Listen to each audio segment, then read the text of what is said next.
Yes sir thank you ನಮ್ಮ ಜೊತೆ ಮಾತನಾಡೋದಕ್ಕಾಗಿ once again Shashidhar ಅವರಿದ್ದಾರೆ. ಶಶಿಧರ್, ಒಂದು ಕಡೆ ಭ್ರಷ್ಟಾಚಾರದ ಬಗ್ಗೆ ನಾವು ಮೂಲವಾಗಿ ಮಾತಾಡಬೇಕಾಗಿತ್ತು, ಅದರ ಮೂಲ ಇಲ್ಲಿಗೆ ಬಂದು ನಿಂತಿದೆ. ಇಲ್ಲಿಗೆ ಬಂದೆ ಒತ್ತಡದಿಂದಾಗಿ ಸಾಯುವಂಥ ಪರಿಸ್ಥಿತಿ. ಮತ್ತೊಂದು ಕಡೆ ಜಾತಿ ನಿಂದನೆಗಳು, ಆಮೇಲೆ ನಿಮ್ಮ ಪರವಾಗಿ ಇರ್ತೀವಿ ಅಂತ ಹೇಳಿದಂಥ ಸರ್ಕಾರದಿಂದಲೇ ಅದಕ್ಕೆ ಯಾವುದೇ ಆ್ಯಕ್ಷನ್ ಇಲ್ಲ. ಜಾತಿ ನಿಂದನೆ ಅಂತ ಬಂದಾಗ ಸ್ವತಃ ಗೃಹ ಸಚಿವರೇ ಇದ್ದಾರೆ, ಇಲ್ಲಾಂದ್ರೆ ಹೇಳ್ಬೋದಾಗಿತ್ತು ಬಿಡಪ್ಪ ಅವ ಒಬ್ಬ ಲಿಂಗಾಯತ ನಾಯಕ, ಅವ ಒಬ್ಬ ಒಕ್ಕಲಿಗ ನಾಯಕ, ಅವನೇನು ಮಾಡ್ತಾನೆ. ಇಲ್ಲ, ಅವರು ಕೂಡ ಅದೇ ದಲಿತ ಸಮುದಾಯಕ್ಕೆ ಸೇರಿದಂಥವ್ರು. ಸಿಎಂ ಬೇಕು ಅವ್ರಿಗೆ, ಸಿಎಂ ಬೇಕು ಅವ್ರಿಗೆ ಹಾಕ್ಬೋದಿತ್ತಲ್ಲ. ಯಾಕ್ರಿ ಈ ಸಮುದಾಯದ ಬಗ್ಗೆ, ಈ ಸಮುದಾಯದ ರಕ್ಷಣೆಗೆ ಇರುವಂಥವ್ರು ನಾವು ಮಾಡಬೇಕಾಗಿತ್ತಲ್ಲ ಶಶಿಧರ್ ಅವರೇ. ಸರ್, ಗೃಹ ಸಚಿವರಾಗಿ ಎಲ್ಲ ವರ್ಗ, ಎಲ್ಲ ಜಾತಿ, ಎಲ್ಲ ಸಮುದಾಯಗಳನ್ನ ಇವರು ರಕ್ಷಣೆ ಮಾಡುವಂತ ಕೆಲಸಗಳು ಇವ್ರು ಮಾಡ್ಬೇಕಾಗಿತ್ತು. ಗೃಹ ಸಚಿವರು ಪರಮೇಶ್ವರ್ ಅವರು ನನಗೂ ಕೂಡ ತೀರಾ ಹತ್ತಿರದವ್ರೆ. ಅವರ ಒಂದು ಕಾರ್ಯವೈಖರಿ ಕೂಡ ನಾನು ಬಲ್ಲೆ. ಹೌದು, ನಾನೇನಾದ್ರೂ ಈ ಒಂದು ಎಲ್ಲ ವಿಚಾರಗಳ ಬಗ್ಗೆ ಪ್ರಸ್ತಾಪ ಮಾಡಕ್ ಹೋದಾಗ ನನ್ನ ವಿರುದ್ಧ ರಾಷ್ಟ್ರದ್ರೋಹದ ಪ್ರಕರಣ ಹಾಕಿ ನನ್ನ ಕಡೆಯಲ್ಲಿ ನಿಲ್ಲಿಸಿ ನನ್ನ ಜೈಲುಗಳಿಗೆ ಕಳಿಸ್ಕೊಡುವಂತ ಒಂದು ಪ್ರಕ್ರಿಯೆ ಈ ದುಷ್ಟ ರಾಜಕಾರಣದ ವ್ಯವಸ್ಥೆಯಲ್ಲಿದೆ. ಇದಕ್ಕೆ ನೇರ ಹೊಣೆ ಮತ್ತೆ ಗೃಹ ಸಚಿವರು ಮತ್ತೆ ಸಿದ್ದರಾಮಯ್ಯನವರು 2016 2019 ಈ ರಾಷ್ಟ್ರದಲ್ಲಿ ಯಾರ ಮೇಲಾದ್ರೂ ಎರಡೆರಡು ಕೇಸುಗಳು ರಾಷ್ಟ್ರದ್ರೋಹದ ಪ್ರಕರಣ ಹಾಕಿದ್ರೆ ನನ್ನ ಮೇಲೆ ಹಾಕಿದ್ರು, ಚಾರ್ಜ್ ಶೀಟ್ ಕೂಡ ಹಾಕಿದ್ರು. ಇದನ್ನೆಲ್ಲ ಪ್ರಶ್ನೆ ಮಾಡಿದಕ್ಕೆ, ಪೊಲೀಸ್ ಇಲಾಖೆಯ ಹುಳುಕುಗಳನ್ನ ಪ್ರಶ್ನೆ ಮಾಡಿದಕ್ಕೆ ನನಗೆ ಇವರು ಕೊಟ್ಟಂತ ಬಳುವಳಿ, ಇವರು ಸಿದ್ದರಾಮಯ್ಯನವರು ಮತ್ತೆ ನಮ್ಮ ಗೃಹ ಸಚಿವರು ಕೊಟ್ಟಂತ ಬಳುವಳಿ ಕೋರ್ಟ್ ಅಲ್ಲಿ ಬಿದ್ದೋಯ್ತು ಬಿಡಿ. ಇವ್ರು ಹಾಕಿರೋ ಕೇಸು ಹಳ್ಳ ಹಿಡ್ಕೊಂಡೋಯ್ತು, ಅದು ಬೇರೆ ವಿಚಾರ ಆಯ್ತು. ಈ ಒಂದು ಏನಾಗುತ್ತೆ ಅಂತ ಹೇಳಿದ್ರೆ, ಇವರ ಒಂದು ರಾಜಕೀಯ ವಿರೋಧಿಗಳನ್ನಾಗ್ಲಿ, ಇವರ ಟೀಕಾಕಾರನಾಗ್ಲಿ ಇವತ್ತು ಇದನ್ನ ಅವರ ವಿರುದ್ಧ ಒಂದು ಹತ್ತಿಕ್ಲಿಕ್ಕೆ ಇವತ್ತು ಅಧಿಕಾರ ದುರುಪಯೋಗ ಮಾಡ್ಕೊಳ್ತಾ ಇದ್ದಾರೆ. ಇವತ್ತು ಯಾವುದೇ ಆಡಳಿತ ಪಕ್ಷಗಳು ಬರ್ಲಿ, ಆಡಳಿತ ಪಕ್ಷದ ಪರವಾಗಿ ನಿಂತ್ಕೊಳ್ಳೋದ ಚೇಲಾಗಳಿಗೆ ಮಾತ್ರ ಇವತ್ತು ಉಳಿಗಾಲ ಇರ್ತದೆ. ಟೀಕೆ ಟಿಪ್ಪಣಿಗಳಿಗೆ ಅವ್ರ ಮೇಲೆ FIR ಹಾಕಿ ಜಡ್ದು ಅವರು ಕೋರ್ಟ್ ಕಚೇರಿಗಳು ಅಲ್ಕೊಂಡಿರ್ಬೇಕು. ಅವರು ಆ ಮಟ್ಟಿಗೆ ತಂದು ಬಿಡ್ತಾರೆ ಇವರು. ಅಂದ್ರೆ ಪೊಲೀಸ್ ಇಲಾಖೆನ ಇವತ್ತು ಖಾಸಗಿ ಸೈನ್ಯ ಮಾಡ್ಕೊಂಡ್ಬಿಟ್ಟಿದ್ದಾರೆ ಇವರು ಆಡಳಿತ ಪಕ್ಷದವ್ರು. ಯಾರೇ ಬರ್ಲಿ, ಈ ಪಕ್ಷ ಆ ಪಕ್ಷ ಅಂತೆಲ್ಲ ಯಾರೇ ಬರ್ಲಿ, ಇವ್ರಿಗೆ ಇಷ್ಟೆಲ್ಲ ಅಧಿಕಾರಿಗಳು ಕೊಟ್ಟರವ್ರು ಯಾರು? ಮತ್ತೆ ಇನ್ನು ಕ್ಯಾಸ್ಟು ಕಾಂಪ್ರಮೈಸ್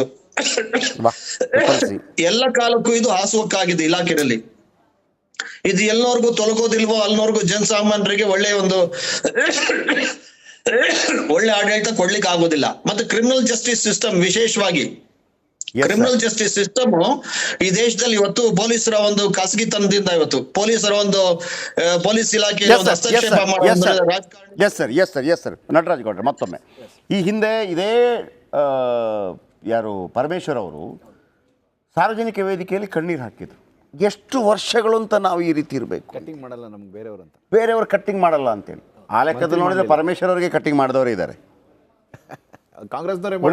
ಉಳಿದವರಿಗೆ ಹೋಲಿಕೆ ಮಾಡಿದ್ರೆ ಅಂದ್ರೆ ಅವರು ಅಷ್ಟು ಅದನ್ನ ಫೇಸ್ ಮಾಡಿದ್ದಾರೆ ಅಂದ್ರೆ ನನಗನ್ಸಿಲ್ಲ. ಬಟ್ ಅವರ ವಿಚಾರಗಳನ್ನ ಹೇಳಿದ್ದಾರೆ ಅಂಥದ್ದು ತುಂಬಾ ಇದೆ. ಈಗ ಮಲ್ಲಿಕಾರ್ಜುನ ಖರ್ಗೆ ಅವ್ರದ್ದೆಲ್ಲ ಹೇಳಿದಾಗ ಅವರು ಸರಿ ಇದೆ, ಅದನ್ನು ಫೇಸ್ ಮಾಡಿದೆ. ಸರಿ ಇದೆ, ಅವ್ರಿಗೆ ಗೊತ್ತಿದೆ. ಇವತ್ತು ಇಂಥದ್ದೇ ಆರೋಪ ಬಂದಾಗ ಯಾಕೆ ಅವ್ರಿಗೆ ಅನ್ಸಲಿಲ್ಲ ಅದನ್ನ? ಈ ತರ ಒಂದು ಆರೋಪ ಬಂದಿದೆ, ಅಟ್ರಾಸಿಟಿ ಕೇಸ್ ಕೂಡ ಹಾಕಿ ಅನ್ನೋಂಥದ್ದು. ಮತ್ತೆ ನೀವೇ ಹೇಳ್ತೀರಿ ಮೂರು ಕಡೆ ವಾಲ್ಮೀಕಿ ನಿಗಮದಲ್ಲೂ ಕೂಡ ನಿಮಗೆ ದಲಿತ ವಿಚಾರವೇ ಬರುತ್ತೆ, ಆಮೇಲೆ ಮೂಡ ವಿಚಾರದಲ್ಲೂ ಕೂಡ ದಲಿತ ವಿಚಾರವೇ ಬರುತ್ತೆ. ನೀವೇ ರಕ್ಷಣೆ ಮಾಡೋಣ ಅಂತ ಹೇಳ್ತಾ ಇದ್ರೆ ಅವ್ರಿಗೆ ರಕ್ಷಣೆ ಇಲ್ಲ ಅಂತ ನೀವು ಪ್ರೂವ್ ಮಾಡ್ತಾ ಇದ್ರಿ. ಮೂಡ ವಿಚಾರದಲ್ಲಿ ದಲಿತ ಇದು ಬರೋದಿಲ್ಲ, ಯಾಕಂದ್ರೆ ಮೂಡದಲ್ಲಿ ಆರೋಪ ಇದೆ.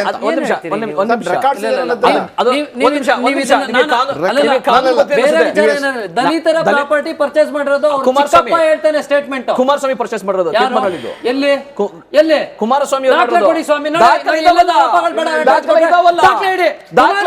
ಪರ್ಚೇಸ್ ಮಾಡಿ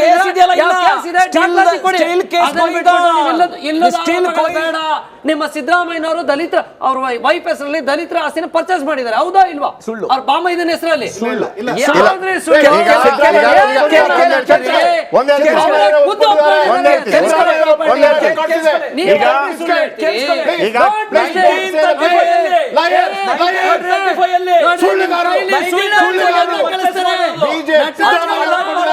ಸೈದ್ಧಾಂತಿಕ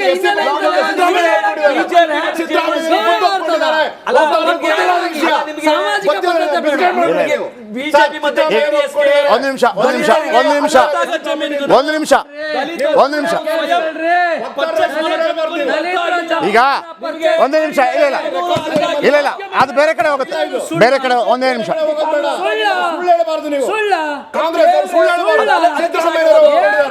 ಅಲೋಕೇಶನ್ ಆಗಿರೋದ ಈಗ ಇರ್ಬೋದು. ಒಂದೇ ನಿಮಿಷ ಆದ್ರೆ ಇಲ್ಲ ಎಲ್ರಿಗೊಂದು ಉತ್ತರ ಕೊಡಕ್ಕೆ ಇಷ್ಟಪಡ್ತೀನಿ.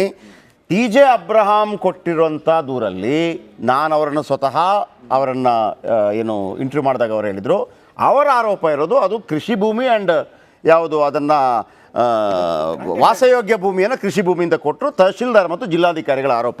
ನಾನು ಅಲ್ಲೂ ಕೇಳಿದೆ, ಅಲ್ಲ ಅವ್ರ ಹತ್ರ ಕೇಳಿದೆ, ಅದು ನಿಮ್ಮ ಆರೋಪ ನಾನು ಮಾಡಬಾರ್ದು ಅಂತ ಹೇಳೋದಿಲ್ಲ.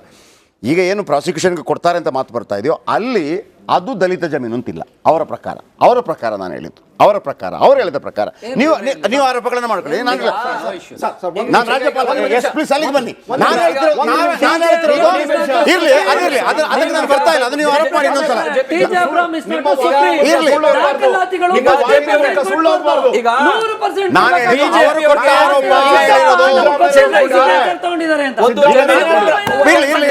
ಚರ್ಚೆ ಮಾಡೋಣ, ಅದಕ್ಕೂ ಇದಕ್ಕೂ ಸಂಬಂಧ ಇಲ್ಲ. ನಾನು ಹೇಳ್ತಿರೋ ಈ ಚರ್ಚೆಗೂ ನಾನು ಹೇಳ್ತಿರೋದು, ನೀವು ದಲಿತ ನಾಯಕರು, ದಲಿತ ಸಮುದಾಯವನ್ನು ರಕ್ಷಣೆ ಮಾಡುವಂಥವ್ರನ್ನವರು ದಲಿತ ಅವರು ಹೇಳ್ತಾ ಇದ್ದಾರೆ, ನನ್ನನ್ನು ಈ ರೀತಿ ನಿಮ್ಮದೇ ಪಕ್ಷದ ಶಾಸಕರು ನನ್ನನ್ನು ಅವ್ಯಾಚ್ಯವಾಗಿ ನಿಂದಿಸಿದ್ರು, ಆದರೂ ಕೂಡ ಯಾವುದೇ ಕ್ರಮಗಳಿಲ್ಲ. ಅದು ಕೂಡ ಅದೇ ಸಮುದಾಯದ ನಾಯಕರಾಗಿ ಗೃಹ ಸಚಿವರಾಗಿ ಪರಮೇಶ್ವರ್ ಇದ್ದಾಗ ಯಾಕೆ ನೋಡಿ, ಈಗ ಹೋಗಿರ್ತಕ್ಕ ದೂರಿನಲ್ಲಿ ಅವರು ಅವ್ಯಾಚ್ಯ ಶಬ್ದ ಉಪಯೋಗಿಸಿದ್ರು ಅಥವಾ ಇದನ್ನು ನಿಂದನೀಯ ಪದ ಉಪಯೋಗಿಸಿದ್ರು ಅನ್ನೋದಾದ್ರೆ ಅದು ಒಂದು ಕೂಲಂಕುಷ ಪರಿಶೀಲನೆ ಮಾಡ್ತಾರೆ. ಯಾರು ಅಲ್ಲಿ ಇನ್ವೆಸ್ಟಿಗೇಷನ್ ಆಫೀಸರ್ ಇರ್ತಾರೆ, FIR ಆಗ್ತಾರೆ, ಅವ್ರು ತನಿಖೆ ಮಾಡ್ತಾರೆ, ಅವರು ಅದನ್ನು ಕೂಲಂಕುಷ ಪರಿಶೀಲನೆ ಮಾಡ್ತಾರೆ. ಮೇಲ್ನೋಟಕ್ಕೆ ಅದು ಇಲ್ಲ, ಅದಕ್ಕೆ ಸಾಕ್ಷ್ಯ ಸಿಗೋದಿಲ್ಲ ಅಂತ ಅನ್ನೋದಾದ್ರೆ ಅವ್ರು ಇನ್ನೂ ಕೂಲಂಕುಷ ಪರಿಶೀಲನೆ ಮಾಡಿ ಚೆನ್ನಾರೆಡ್ಡಿ ಅವರ ಕ್ರಮ ಕೈಗೊಳ್ಳಕ್ಕೆ ಭಯ ಆಗುತ್ತಾ? ಯಾವುದಿಲ್ಲ, FIR ಆಗಿದೆಯಲ್ಲ,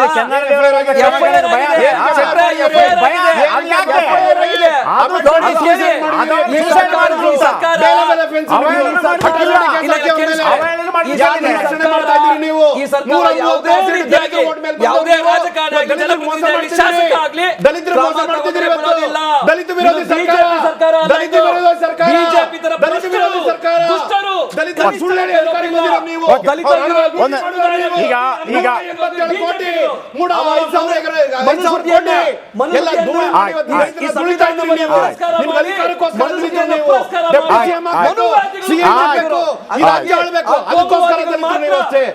ದಲಿತರ ಬಗ್ಗೆ ಅಟ್ರಾಸಿಟಿ ಆಗಿದೆ ಅಂತ ಎಕ್ಸಾಮಿನ್ ಮಾಡ್ತೀವಿ.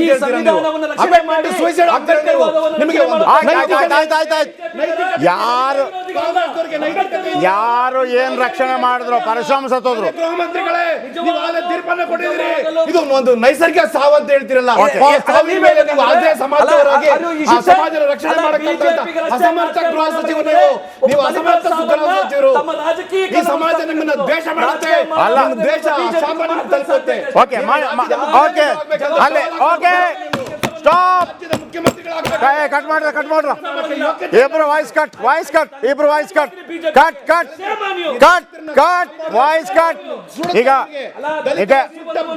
ಮಾಣಿಕ್ಯ ರೆಡ್ಡಿ ಕುರ್ಕೊಂಡಿದ್ದಾರೆ ನೋಡಿ, ನಿಮ್ಮ ಕಾಂಗ್ರೆಸ್ ಕಾರ್ಯಕರ್ತ ಏನ್ ಹೇಳ್ತಾರೆ ಕೇಳೋಣ ನೋಡಿ. ಯಾದಗಿರಿ ಕಾಂಗ್ರೆಸ್ ಕಾರ್ಯಕರ್ತರಾಗಿರುವಂತ ಮಾಣಿಕ್ಯ ರೆಡ್ಡಿ ಕುರ್ಕೊಂಡಿ ಏನ್ ಹೇಳ್ತಾರೆ. ಮಾಣಿಕ್ಯ ರೆಡ್ಡಿ ಅವರೇ ನಮಸ್ಕಾರ. ಯಾವ ರೀತಿ ಇದಕ್ಕೆ CID ತನಿಖೆಗೆ ವಹಿಸಲಾಗಿದೆ, ಯಾವ ರೀತಿ FIR ಹಾಕಲಾಗಿದೆ, ಮತ್ತು ಮತ್ತೊಂದು ಕಡೆ ಏನು ಆರೋಪ ಬಂದಿದೆ, ಆ ಪತ್ನಿ ಶ್ವೇತಾ ಅವರು ಆರೋಪ ಮಾಡಿದ್ದಾರೆ, ಸ್ವತಃ ಕಾಂಗ್ರೆಸ್ ಕಾರ್ಯಕರ್ತರಾಗಿ ಇದು ಶಾಸಕರ ಮೇಲೆ ನಿಮ್ಮ ಆರೋಪ ಏನು, ಸರ್ಕಾರದ ಮೇಲೆ ನಿಮ್ಮ ಆರೋಪ ಏನು?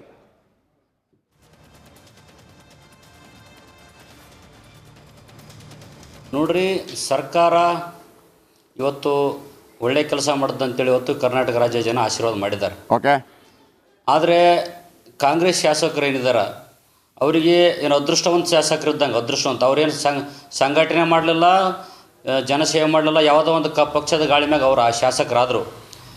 ಆದರೆ ಅವರು ಯಾರನ್ನೂ ವಿಶ್ವಾಸ ತೊಗೊಂಡು ಕೆಲಸ ಮಾಡ್ತಾಯಿಲ್ಲ. ಇಲ್ಲಿ ಅವರು ಆನೆ ನಡೆದದ್ದೇ ದಾರಿ ಹಂಗಾಗಿಬಿಟ್ಟದಲ್ಲಿ.